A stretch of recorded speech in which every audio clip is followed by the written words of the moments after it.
అల్లూరు జిల్లా కొయ్యేరు మండలం నోకరాయి తోట గ్రామంలో మలేరియా వ్యాప్తి ఆశా వర్కర్ నిర్లక్ష్య అధికారుల తీరుపై గిరిజనులు ఆగ్రహం. అల్లూరు సీతారామరాజు జిల్లా కొయ్యేరు మండలం బోధరాల పంచాయతీ నోకరాయి తోట గ్రామంలో మలేరియా విస్తరిస్తున్న వ్యాధి సంబంధిత అంతరంగం కళ్ళు మూసుకుని ఉంది.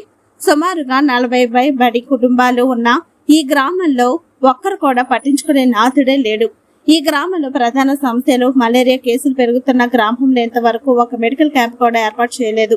ఆశా వర్కర్లు విధిలోకి హాజరు కావటం లేదు. డ్యూటీలు చేయకుండా ప్రభుత్వం నుండి వేతనాలు తీసుకుంటున్నారు. పిహెచ్సికి ఫోన్ చేసినా స్పందించడం లేదు. అత్యవసర సమయంలో కూడా సహాయం అందుబాటులో లేదు. జిల్లా కలెక్టర్ కార్యాలయానికి ఫిర్యాదు ఇవ్వడానికి వెళ్తే కంప్లైంట్లు తీసుకోవడానికి కూడా ఒప్పుకోవడం లేదు. గిరిజన ప్రజలు ఆరోగ్య విషయంలో మాకు ఎందుకంట అట్లా అన్నట్లుగా అధికారులు రాజకీయ నాయకులు వ్యవహరిస్తున్నారు. ఇది తీవ్రంగా ఖండించదగిన విషయం.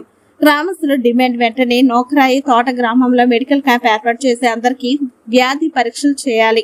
ఈ విధులు నిర్వహించని ఆశా వర్కర్ పై వెంటనే చర్యలు తీసుకుని తొలగించి బాధ్యతగా పనిచేసే కొత్త ఆశలను నియమించాలి. బాధ్యత రహితంగా వ్యవహరిస్తున్న వారి అధికారులు మరియు సిబ్బందిపై ఉన్నత అధికారులు చర్యలు తీసుకోవాలి. గిరిజనుల ఆరోగ్యంతో చెలగాటమాడితే సహించేది లేదు. సమస్య పరిష్కారాన్ని చేయని పక్షంలో పెద్ద ఎత్తున ఆందోళన చేస్తామని గ్రామస్తులు హెచ్చరించారు.